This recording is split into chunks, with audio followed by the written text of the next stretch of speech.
ஓம் தத்புருஷாய வித்மகே வக்ரதுண்டாய தீமகி தன்னோ தந்தி பரசோதியாத். குரு பிரம்மா, குரு விஷ்ணு, குரு தேவோ மகேஸ்வராய. அனைவருக்கும் கோடான கோடி நமஸ்காரங்களை தெரிவித்துக் கொள்கிறேன். மார்கழி மாத பலன்கள். மார்கழி என்றால் தட்சிணாயன காலத்தின் இறுதி மாதம். பாவகாலங்கள் தீய சக்திகள், தீமைகள் அழியக்கூடிய ஒரு அற்புதமான இறுதி மாதம் தட்சிணாயன காலம். உலகத்தில் அதிகமாக பாவங்கள் செய்பவர்களுடைய ஆட்சி நடக்கின்ற ஒரு தட்சிணாயன காலத்தில், இந்த தட்சிணாயன காலம் என்பது கொடூரமான உலகத்தை, மிகப்பெரிய கொடூரமான ஒரு தீய சக்திகள் கொண்ட தீயவர்கள் உலகை ஆட்டி வைத்துக் கொண்டிருக்கின்ற இந்த காலத்தில் அவர்களை எல்லாம் இந்த தட்சிணாயன காலத்தில் தண்டனை கொடுத்தது, தண்டனை பெறப்பட்டது, தண்டனை கொடுத்தது. நன்மைகள், பாவங்கள் அழிந்து நன்மைகள் பறக்கக்கூடிய ஒரு மாதம் மார்கழி மாதம். உதாரணத்திற்கு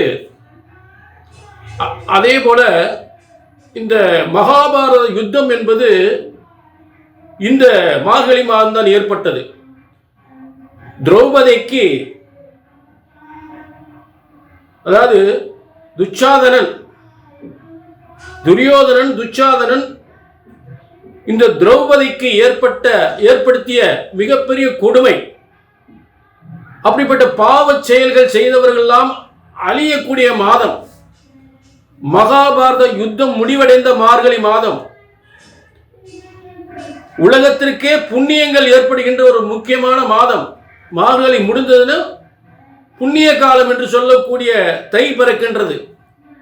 ஆகவே உங்கள் அனைவருக்குமே, ஒவ்வொருவருக்கும் தீமைகள் அழிந்து நன்மைகள் பிறக்கக்கூடிய ஒரு மார்கழி மாதம், தெய்வ வழிபாட்டுக்குரிய மாதம் என்பதை மறந்து விடாதீர்கள்.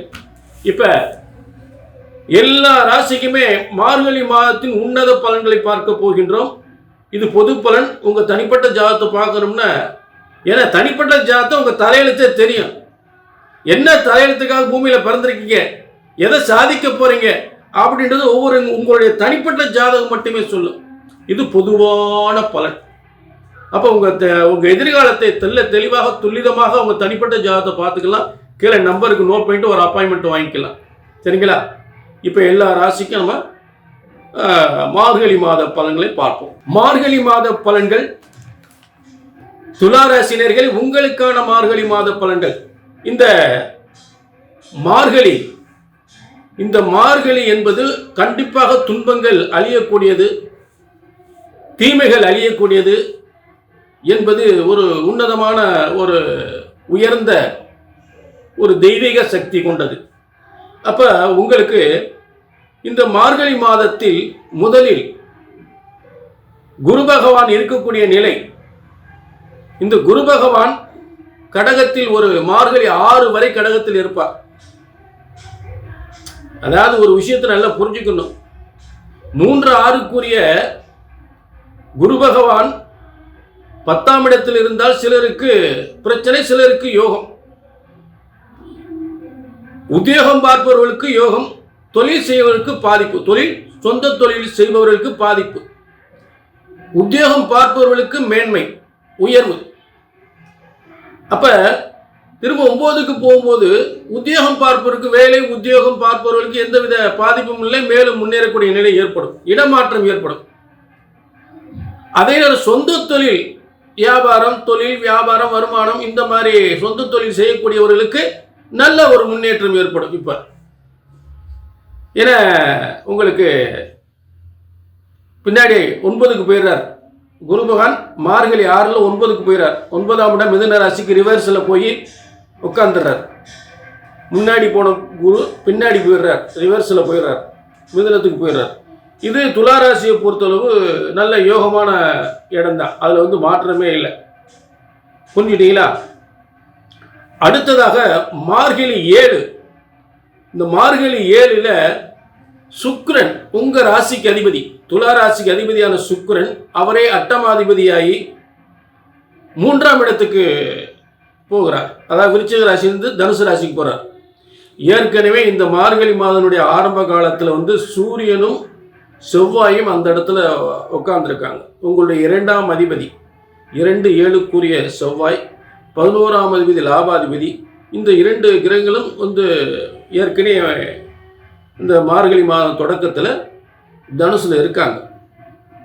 அப்போ மேலும் வந்து சுக்கிரன் முதல்ல அந்த இடத்துக்கு போயிடுறார். தனுசில் சூரியன் செவ்வாயோட சேர்ந்துடுறார். அடுத்து மார்கழி 10ல் புதனும் உங்களுக்கு அந்த இடத்துக்கு போயிடுறார். இப்போ முக்கியமாக கவனிக்கப்பட வேண்டியது, துளாராசிக்கு பாக்கியாதிபதி என்று சொல்லக்கூடியவனும் 12ஆம் அதிபதி என்று சொல்லக்கூடியவனும் போய் 3ஆம் இடத்துல சூரியன் செவ்வாய் புதனோட சேர்ந்துடுறாங்க. அடுத்து சுக்கிரன் உங்களுக்கு உங்கள் ராசிக்கு அதிபதியாகி 8ஆம் அவரும் போய் 3ஆம் இடத்துக்கு போயிடுறாங்க. இப்போ 3ஆம் இடத்துல என்னென்ன கிரகங்கள் இருக்குது அப்படின்னு பார்த்தோம்னா, சூரியன் செவ்வாய் புதன் சுக்கிரன், இந்த 4 கிரகங்கள் இருக்கு. அப்போ சூரியன் லாபாதிபதி, அப்போ பயணங்களை ஏற்படுத்துவார், பதவியை கொடுப்பார், அரசாங்கத்தில் முன்னேற்றத்தை கொடுப்பார், செய்கின்ற தொழில் வியாபாரத்தில் வருமானத்தை ஏற்படுத்துவார், உறவுகளால் நன்மை ஏற்படுத்துவார். அதில் வந்து மாற்றம் இல்லை. ஏன்னா குருவின் பார்வையில், குரு மிதுனத்திலிருந்து தனுசு தானே பார்ப்பாரு, அதில் எந்த மாற்றமே இல்லை. அதாவது 10ஆம் இடத்துல இருக்கிற குரு பகவான் வந்து மீண்டும் வந்து உங்களுக்கு மிதுனத்துக்கு போயிடா. அப்போ மிதுனத்திலிருந்து உங்கள் 3ஆம் இடத்தை பார்க்குறார். 3ஆம் இடம் மிக முக்கியமான இடம். ஒரு மனிதன் தனது பிளான், தனது முயற்சி, தனது திட்டங்கள் அத்தனை முயற்சி செய்யும்போது வெற்றி தரக்கூடிய ஒரு இடம் தான் வந்து இந்த 3ஆம் இடம். 3ஆம் இடம் வெளுத்து விட்டால் மிகப்பெரிய பதவி யோகம், மிகப்பெரிய செல்வ யோகம். வீட்டில் வந்து என்னென்ன தேவை இருக்கோ அத்தனை தேவைகளும், ஆடை ஆபரண அணிகலங்கள் அனைத்துமே சேரக்கூடிய ஒரு ஸ்தானம் தான் இந்த 3ஆம் இடம். புரிஞ்சுட்டீங்களா? அப்படிப்பட்ட இடம்.